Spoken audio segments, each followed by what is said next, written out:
Good evening, everyone. Welcome back to the Nursing Adda 24/7. I, Ayushi Pandya, Nursing Officer at AIMS, Final Strike and Winning Plan for NORCET. मैं आप लोगों के लिए लेके आई हूँ final strike hashtag winning plan for नॉर्सेट। कैसे नॉर्सेट crack करे, final revision, final strikes. नॉर्सेट की डेट आ चुकी है प्री की एंड अभी सारे बच्चे कंफ्यूज हो रहे होंगे कि क्या ऐसा करें कि नॉर्सेट क्रैक हो जाए। कंफ्यूजन बहुत होगा, डीमोटिवेशन बहुत होगा, बट अब नहीं, क्योंकि आ गई हूं मैं। So final strike and winning plan by me. 3 strike से, 3 पॉइंट से according to me to crack NORCET. So start करते हैं टॉपिक नंबर 1 की, या फिर cracking plan strategy number 1। Okay, तो फर्स्ट स्ट्रेटेजी से या क्रैकिंग एडवाइस है मेरी तरफ से, रिवाइज स्मार्टली। मीन्स अभी टाइम है रिवीजन का। जो भी आपने टॉपिक्स पढ़ रखे हैं, जितना ज्यादा हो सके आप उसको रिवाइज कीजिए। कुछ भी न्यू टॉपिक नहीं पढ़ना है। स्मार्टली प्ले करो। जितना भी रिवीजन करना है, जितने टॉपिक्स पढ़ लिए बस उनका ही रिवीजन करो। स्मार्ट प्ले करो, जो टॉपिक पढ़े रिवीजन करो, क्वेश्चन सॉल्व करो। इस टाइम पे कोई भी नया टॉपिक उठाना नहीं है, ना नए टॉपिक को पढ़ना है। क्वेश्चन सॉल्व तो बहुत दूर की बात हो गई। So clear, revise smartly. कोई भी नया टॉपिक नहीं, जो पढ़ रखा है उसी को बार बार रिवाइज करना है शॉर्ट टर्म पे। ऐसा नहीं कि पूरी थ्योरी लेके बैठ गए हो। रिवाइज स्मार्टली का मतलब मैंने क्लियर कर दिया, शॉर्ट नोट्स को रिवाइज करना है। हम सब पढ़ने बैठते हैं एंड मैंने जब भी क्लास ली, मैंने एपी ट्रिक्स के थ्रू आपको यही बताया है, हर टॉपिक के शॉर्ट नोट्स प्रिपेयर कर लो, क्योंकि eight that time short notes बहुत हेल्पिंग होते हैं। So first strategy cracking not set मेरा यही है, रिवाइज स्मार्टली। जितना भी पढ़ा है उसके शॉर्ट नोट को रिवाइज करो, और कोई भी न्यू टॉपिक नहीं उठाना है। रिमेंबर दैट, नहीं उठाना है मीन्स नहीं उठाना है। ये नहीं करना है कि भाई तूने तो पढ़ लिया, मैं भी पढ़ लूं क्या। नहीं बहन, तूने तो ये पढ़ लिया, मैं भी पढ़ लूं, बिल्कुल नहीं। ये करना ही नहीं है। अपने आप पे फोकस करो और सिर्फ जो पढ़ा है उसको शॉर्ट फॉर्म में रिवाइज करो। क्लियर। अब मेरा पॉइंट नंबर 2 है mock test and MCQ practices. मैं जब से आप लोगों को पढ़ा रही हूं, मैंने तब से एक ही बात बोली है, जितना ज्यादा हो सके टेस्ट दो। एंड टेस्ट देने के बाद डीमोटिवेटेड नहीं होना है। अरे मैम, हमारी तो रैंक ही नहीं आ रही है। रैंक से कोई मतलब नहीं। अगर रैंक अच्छी आती है तो आपको बूस्टअप मिलता है, अगर नहीं आ रही है, डिक्रीज रैंक आ रही है, मेरी भी नहीं आती थी रैंक, सो डीमोटिवेटेड नहीं होता है। उससे पॉजिटिव सीखना है कि जो क्वेश्चन हमारे रॉन्ग हुए हैं उसका रैशनल क्या है। क्लियर। तो मॉक टेस्ट देने के बाद डीमोटिवेशन नहीं होना है। रैंक अच्छी आ रही है तो आपको बूस्टअप मिलेगा, अगर रैंक अच्छी नहीं आ रही है तो वो देखो कि कौन से क्वेश्चन गलत हो रहे हैं, उनका रैशनल क्या है, रैशनल पे फोकस करना है। क्लियर। अब point number 3 by me, focus on clinical based question and image based question. At that time जब भी ट्रैवलिंग करने जाओ, अभी सेंटर्स अलॉट हो गए, जितना ज्यादा हो सके इमेज बेस्ड क्वेश्चन देखो, इमेजेस आइडेंटिफाई करो। अब ये टाइम नहीं है, जिस इमेजेस के बारे में आपको पता है कि इसका क्या यूज है, इसका क्या वर्क है, वेल एंड गुड। लेकिन आपको जिन इमेजेस के बारे में नहीं पता है, बस उनकी पिक्स देखो एंड एक एक लाइन याद रखो कि इसका क्या है क्या नहीं है। ज्यादा डीप में नहीं जाना है, और जितने ज्यादा हो सके टेस्ट पेपर में क्लिनिकल बेस्ड क्वेश्चन लो। क्लिनिकल बेस्ड का मतलब कोई केस थ्योरी आ गई, उसमें नर्सिंग प्रायोरिटी क्या है, नर्सिंग केयर क्या है, इस टाइप के क्वेश्चन हमें ज्यादा सोल्व करना है। तो I hope you understand 3 strategies by me to crack NORCET. Final strike, first revise smartly. जितने भी टॉपिक्स पढ़े उसको शॉर्ट फॉर्म में उसके शॉर्ट नोट्स को रिवाइज करो। कोई भी नया टॉपिक नहीं उठाना है, सेकंड पॉइंट है मेरा।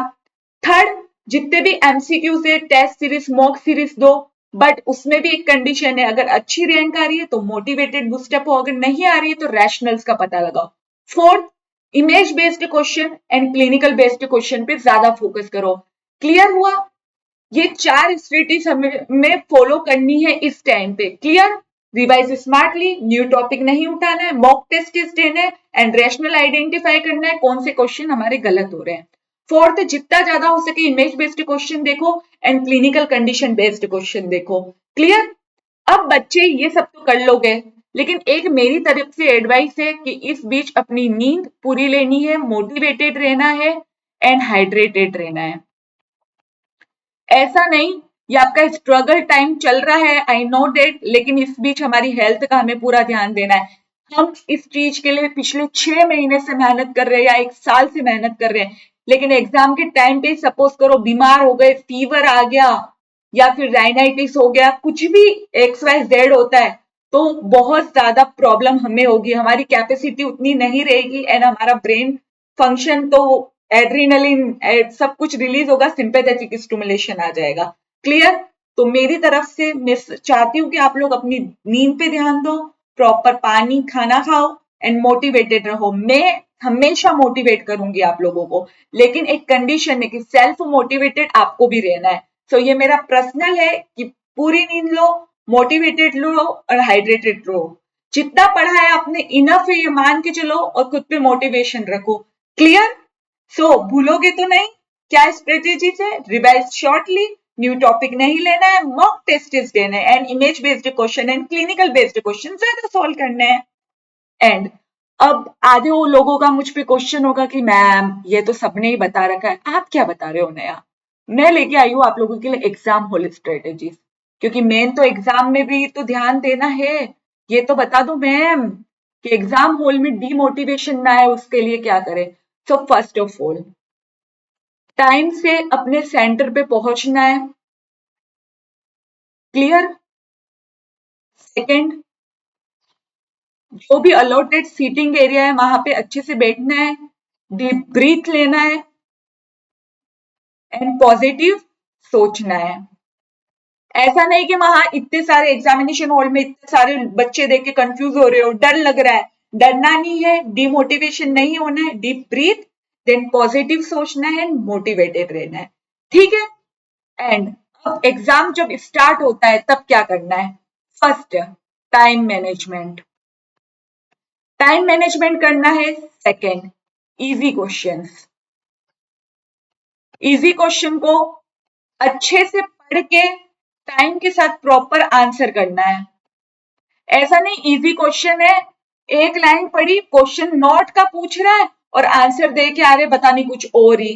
जैसे कि एक क्वेश्चन मैंने पूछ लिया, मैंने कल पूछा था कि मेस्टुरेशन साइकिल में एंडोमेट्रियम का रीजनरेशन कब स्टार्ट हो जाता है? तो कब स्टार्ट होता है? Proliferative phase. अगर यही नहीं पढ़ा होता तो सिक्रेटरी लिख के आते हैं, सिक्रेटरी में तो थिकनेस बढ़ जाती है। क्लियर हुआ? तो टाइम मैनेजमेंट, जैसे ही बैठोगे पेपर आता है, टाइम को मैनेज करना है, इजी क्वेश्चन प्रॉपर पढ़ के आंसर करना है।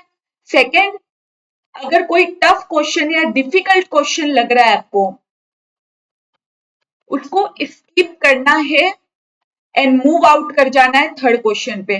कोई भी डिफिकल्ट क्वेश्चन कैसे आएगा? 2 बार उसको पढ़ो, नहीं समझ में आ रहा है देन मूव ऑन करो एंड जब सारे क्वेश्चन सॉल्व करते हो देन थर्ड स्ट्रेटेजी से एलिमिनेशन।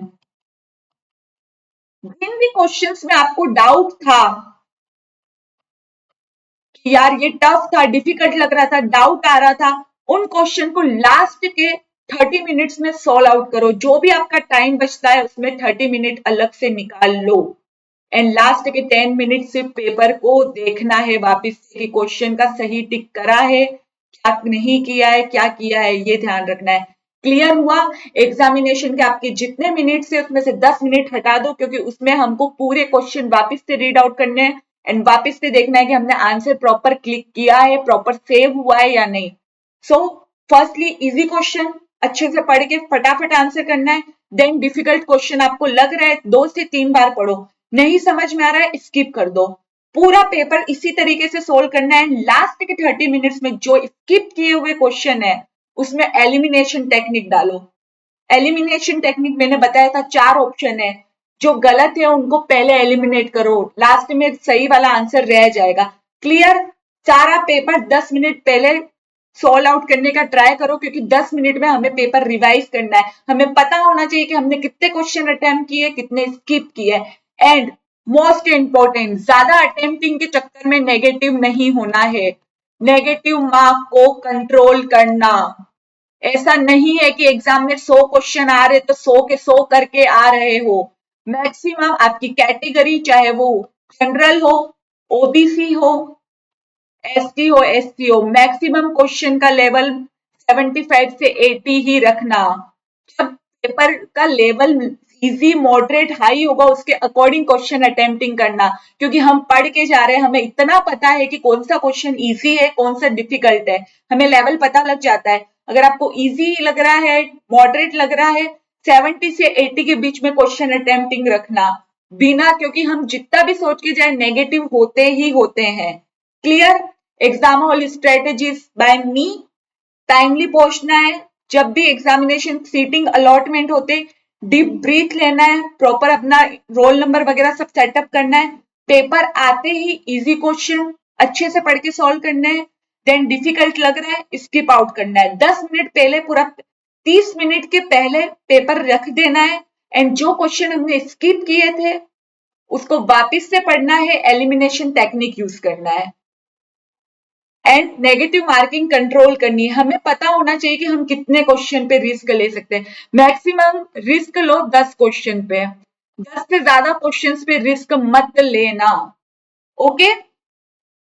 एंड जो लास्ट के 10 मिनट बचेंगे उसमें पूरा पेपर वापस रिवाइज करना, किस क्वेश्चन का क्या आंसर किया। I hope you understand exam hall strategies by me. Again, easy question easily पढ़ के सॉल्व करना है। सेकंड, अगर कोई डिफिकल्ट क्वेश्चन लग रहा है उसको स्किप आउट करना है। थर्ड, जितना भी पेपर है वो 30 मिनट के पहले सॉल्व आउट करके रख देना है। अब जो सॉल्व आउट में जो हमने स्किप किए थे क्वेश्चन, उनको एलिमिनेशन टेक्निक के थ्रू सॉल्व आउट करना है। क्लियर? नेगेटिव मार्किंग का ध्यान रखना है, 10 से ज्यादा रिस्क नहीं लेना है। अगर पता चल रहा है स्किप किए हुए क्वेश्चंस में, स्किप में से कुछ तो आपको आंसर तुरंत याद आ जाएंगे और कुछ नहीं आएंगे, तो रिस्क लेना चाहते हो तो 10 से ज्यादा क्वेश्चन पे रिस्क मत लेना। 70 से 80 क्वेश्चन के बीच में क्वेश्चन अटेम्प्ट करके आना और 10 मिनट में वापस पूरा पेपर रिवाइज करना कि कौन से क्वेश्चन किए हैं, कौन से नहीं किए हैं। आई होप ये एग्जाम स्ट्रेटेजीज आपके लिए बहुत बेनिफिट होगी प्री में। And I hope and I wish and I believe सारे मेरे बच्चे सेलेक्ट होंगे एंड एम्स में आएंगे। एंड एम्स में वेलकम करने के लिए मैं रेडी हूँ आप लोगों का। Clear?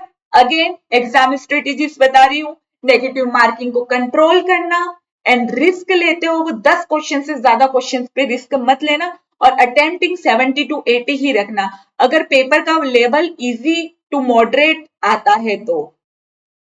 Clear? So wish you very all the best and one goal one mission, let's crack it. So मैं अपनी स्ट्रेटेजीज आपसे शेयर कर चुकी हूँ कि मैंने कैसे एग्जाम क्रैक किया, मैं कैसे यहाँ आई हूँ। सो इतना इजी पैटर्न है और आप, मैं चाहती हूँ कि आप इसे फॉलो करें एंड प्लीज सेलेक्ट होके आइए। So wish you very all the best, take care, bye and stay healthy. मिलते हैं जल्दी एम्स में।